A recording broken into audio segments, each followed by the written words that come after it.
It has been years since we've had a chance to talk to this man, and I'm so excited we get a chance to do this via Zoom. Last Friday, we had Tim Hardaway, and he was just terrific. We followed that up a week later with former UTEP assistant coach Lamont Smith.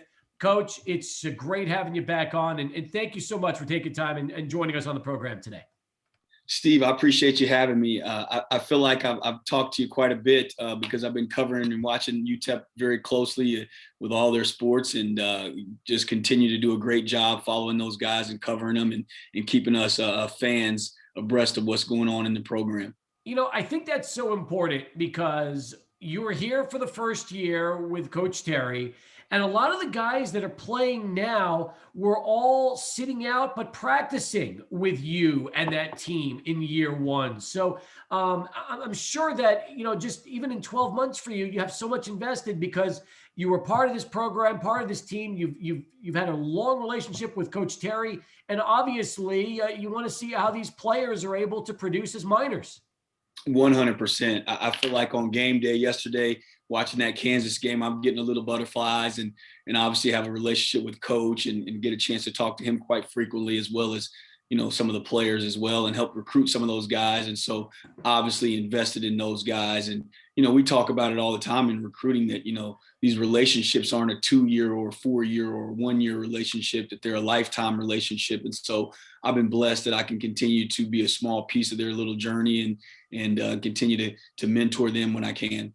I love the fact that you're still watching this team. So, I mean, there's some coaches that, hey, when they're done, they're done. They don't want to really have anything to do with the program anymore. And for you, it's the exact opposite. You're very vested with UTEP and these players and Coach Terry, and you're still watching the games and kind of watching the guys. I think that's terrific especially because the relationship with the fans. They loved you while you were here in El Paso. And it's great to see that you still have that bond right now with the team and the program.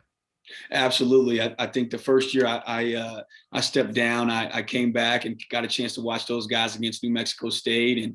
And ever since then, I've been locked in and got my 2 computer screens up and watching as much as I can. And again, it's all about the players and those relationships will never change. And when you have such a quality place like El Paso that has such a passion about basketball that really, enjoy their minor basketball. It's hard to break away from that. And so I'm a fan now. I'm not the coach. I'm not a coach. So I'm a fan now. So I jump right in and get my blue and orange on and root like heck for the Miners. Are you as frustrated at times as we are? Because we see a team with the kind of talent that knows that right now, heading into Frisco next week, this should be a 1 or a 2 seed in the West and not a 5 seed. And it's been just that inconsistency that's so tough because you watch them hang with Kansas. You see them beat Arizona State. You see this team at times look like they can play with anybody in the country and beat a lot of these teams. But then you also see a team that at times struggles against lesser competition and just can't put it together on consecutive nights. No question. And I think you hit on a lot of things there. And yes, of course, I think as any guy or person that's vested, you have a passion for UTEP. You see it, you see it like last night where they lead for 35 minutes of the game. You see it against Arizona State. You see where they beat, Louisiana Tech. They can play with North Tech. All these teams that are sitting in standings higher than them or ranked opponents. And you see what the Miners are capable of doing. But I also think if you take a step back, you have to look at too that this is a tricky year, obviously, as we know with the COVID, and everybody in college basketball is facing it and everybody in all of sport. But also think when you talk about building a program and having success at the mid-major level, you have to have continuity. And I think right now what UTEP is facing is, hey, they got a team that has been through a crazy thing with the COVID, and they basically had a new team. All these guys haven't played together. You have Sule, Bryson, and Titus who've gotten the major minutes, who played together. The rest of the guys are new. And so it takes time to build that. And I think, one of the things that we always used to say how do you have success in mid-major basketball is getting old and staying old. And so when these guys have, put in 2 years together and they learn how to win on the road, they learned to close that game out last night by just being together and understanding each other and knowing roles and those type of different things, I think will help them as they continue to grow and stay together. The game is also changing a lot, though, because it used to be where you'd recruit a freshman class and watch them grow up together. Now, last night, you had a starting five that were all D1 transfers. And it's crazy to think that that's kind of what's become college basketball in a lot of places right now, where you have a huge transfer market. You get guys coming and going on a yearly basis. And ultimately, instead of having the luxury of developing players over the course of a 3 to 5 year period, now you're in a position to where you're hoping that guys that have played in other programs at this level can come here and during that first season blend in enough to where you can get the kind of results you're looking for. 100%. I think you hit it all on the head. It's going to get even wackier now, as we know that the rules are changing this coming year. Obviously, with everybody, getting blessed to be able to come back with the COVID grace, and then you have now the transfer rule where now you don't have to sit out. And so it really is, college basketball is going to deal with what I'm calling free agency, so to say, in recruiting. And so, it's very important, as I'm sure Rodney's doing and guys across the country, that you recruit your own players. But as you know, we live in a society of a microwave society that everybody wants it right now. So that guy that you saw maybe that was a freshman that developed, and a senior, he gets on the floor and he's able to have a great career to back end of his career, that may not exist anymore in this frame of basketball and how it's been put together. Lamont Smith with us as we continue here on Sports Talk, former Miner assistant coach. And as the Miners get ready for Frisco next week, where they will be the 5 seed playing the 4 out of the East in this wacky cross-division CUSA tournament. Tell me what it's like from a coaching standpoint when you've got a team in the postseason tournament, and you've been there both as a head coach and as an assistant coach. How do you prepare ultimately what could be a 4-game and 4-day period? Because you start Wednesday, some teams even have to start Tuesday in that 6-7 game, coach, and then prepare themselves to potentially play into Saturday for an opportunity to go dancing. Yeah, that's a great point. I think the best thing that can happen, and obviously I'm a little bit biased as I look at the field, but the best thing that could happen for the Miners is they come into the tournament playing well. Winners of 4 of their last 5, take Kansas down the stretch. So they have very good momentum and trending in the right way during postseason play.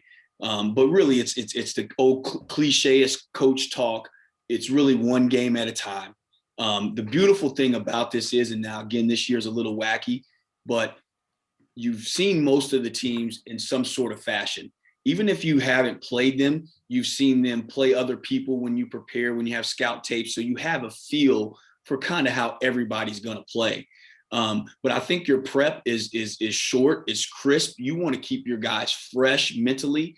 Obviously, we know these young guys, they can run and jump all day, but it's the mental fatigue that breaks them down. And so you want to keep them fresh. You want to keep it positive. But it really is, it's that great quote in March, it's survive and advance, baby. It's got to be tough also if you're going with a 7 or 8 man rotation. It's almost like you have to expand to 9 or 10 next week, just because otherwise guys are going to wear themselves out to where you're going to not have anything left if you get to a championship game.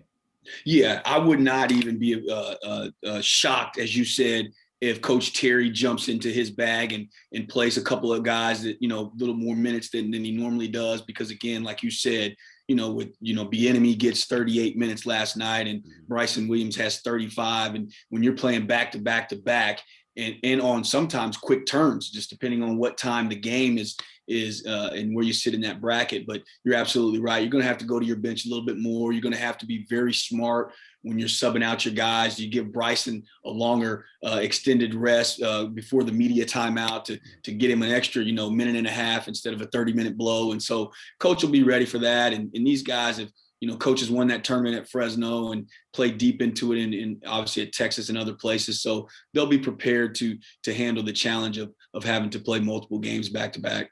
Coach Lamont Smith with us here on Sports Talk. I heard the 1 game at a time reference a moment ago. How long did it take for you to go into your book of cliches? Because the coaches have the cliches down pat. Do you have a handbook? Is there something that is sent and circulated around the coaching world to where you got the cliches down and you got to throw them out there like that all the time? Because I hear it from everybody, not you, just everybody. Well, you know what's so funny is I laugh because some of the stuff that my high school coach would say and different guys that I have worked for, they say, and now it's just embedded in me because I've heard it so many times. And so, I probably started this 20 years ago and had just a few, and now I've got thousands of them. So I'm just regurgitating some old stuff that all the old coach talk would say. Unbelievable. All right. Now, tell me about the LSBA, the Lamont Smith Basketball Academy, what you've been doing the last couple of years out in California. It looks like it's getting bigger and bigger. And when we talked off air, you told me how much you're loving this and how just it's a passion of yours and how much fun you're having. Tell me about the academy itself and really the development we've seen. Steve, I was really blessed. About a year ago, I've been training kids, and when I say kids, I'm talking junior high school kids to professionals, guys who play G League, NBA, Europe, wherever. And so it happened really organically. I was training guys, and then some parents said, "Hey, you want to train some more guys?" And word of mouth kind of spread. And I said, "Well, hey, if I'm going to stay in this box, let's do it the right way. Let's set up this business model. Let's do it, all the right way. Social media." And so that's what we did. We jumped into it. And so now we service out of San Diego and Orange County, our basketball academy. We train junior high school to professional guys. My last couple of guys, my professional guys, just got across over the water, Germany, Serbia, one's headed to Mexico. So really happy for those guys. We also have youth programs in terms of youth teams. We have 3 12U teams and 1 13U team that we compete on the circuit. And so it's just been a blessing. I mean, I think for me, when I took a step away, I'm a teacher at heart. I love to teach the game of basketball. This actually, to me, doing this academy and really working with more of the little guys has really made me a better coach. I mean, your articulation and how you structure things are so important because at 12 years old and 11, sometimes their ability to concentrate is not high. And so it's been great. It's been a blessing. We're servicing over about 50 to 75 kids, and it's just continuing to grow. And so really excited about where we're headed. When was the last time you were working with 11 and 12-year-olds prior to this? At camp, but you'll laugh when I say this. I got such a prima donna as I got higher in the ranks, being a head coach, associate head coach, that I didn't want to do camps anymore. And so in the back end of my career, I really didn't do camps. So when I first got into this, there was 2 things that I had to adjust to. One was the age of the kids that I was training, but also 2 was player development. As a head coach, I didn't really do player development. I had our assistants do it. And so I really went around. Guys like Phil Beckner, I spent a lot of time with him. And then also understanding the business model side of it, which has been the unique and really cool thing for me is this thing is really a startup company. And so I had to really learn a lot of things over the last year and spend a lot of time with guys who I think have done it at a high level and had some great success with it. Is it tough connecting with kids that have the distractions now of cell phones and games and the things that they play compared to where it used to be, where if you were basketball, you were there 24/7 in the gym, you were a junkie trying to get better? How tough is it now with the kids because of all the other distractions that they've got? Yeah, we used to use this term when I was at the University of San Diego in terms of recruiting, even college kids, called being San Diegoized. And what we meant by that was you get to college, you love it, but then there's the beach, there's the track, there's all these beautiful women running around, there's all of these other things to do, all these outdoor activities. And so you hit the nail right on the head with even my children. There's so many different things now that they can get themselves involved in. And so, what we just try to do is say, hey, we're not naive to all of the other things that you can do, but if you're serious about this, then this is what's going to take to get to the next level. Because as you know, this is a global game. I mean, look at UTEP's roster. How many guys, not just from Texas or here, they got kids coming from everywhere. That's true. That's very true. All right. So you got the academy going great out there in Southern California, San Diego. There's a lot of Miner fans probably wondering, hey, we want to see Lamont Smith back in college coaching and get back there in any kind of capacity that he can. I hear it a lot. Your name's brought up a lot on our show and around just the basketball circles. Give me your thoughts on eventually getting to that spot to where you can get back into coaching. Do you want to just keep doing the academy, or would you like to get back in at the college ranks or the professional ranks for that matter? Yeah, for me, Steve, again, just a blessing to be able to coach the game, mentor, be around. So I'm enjoying this space. My oldest daughter will be a sophomore next year. My youngest will be a freshman.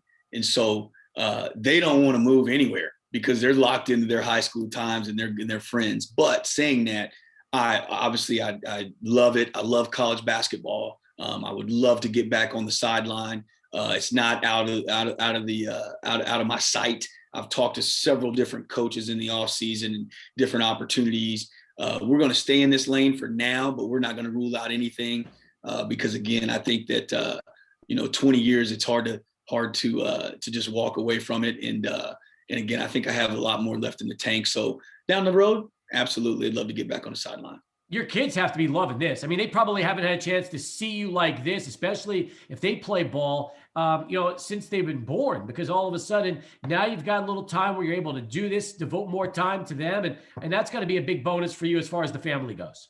It's been outstanding. I mean, you talk about, the first year out, going to taking them to every day of school before we, in California now, all the online stuff, to being able to go to every practice. And really spending this time with them as they're in really critical stages of their maturation. And then also as they're getting more serious into sports and their activities, it's been great for them to finally want some feedback of, Dad, what do you think? What do you think about this? And so, yeah, we've been really blessed to be able to have a lot of family time and spend with these girls. All right. Follow Lamont Smith on Twitter at Coach Monty Smith. That's at Coach Monty Smith. And then if you want to learn more about the Academy, it's lsbballacademy.com. There you go. And it's B-ball for basketball, LS, Lamont Smith, as easy as it gets. lsbballacademy.com. Hey, it's been great catching up with you. Let's get a chance to do it again down the road and talk more hoops with you. What do you say? I appreciate it, Steve. Always a pleasure. Go Miners, rooting for you guys, and I'll be dialed into Frisco with my orange and blue on, rooting for our guys.